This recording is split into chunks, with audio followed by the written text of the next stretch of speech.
How to clear cache and cookies on Facebook. Hi everyone, welcome to the channel. This is Rose and I'm here to guide you to clear cache and cookies on Facebook. So do watch the video till the end, and without any further ado, let's dive right into the video. Firstly, launch Facebook app on your device. Ensure to log in and sign into the particular account. Tap three-line icon at top right corner of the screen. Scroll down.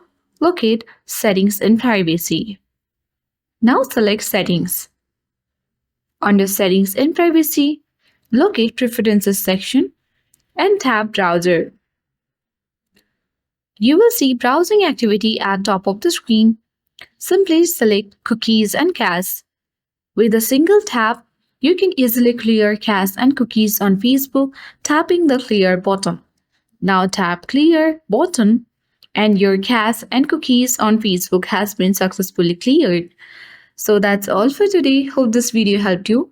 If you are new to our channel, hit the like button and subscribe for more tech and tips videos.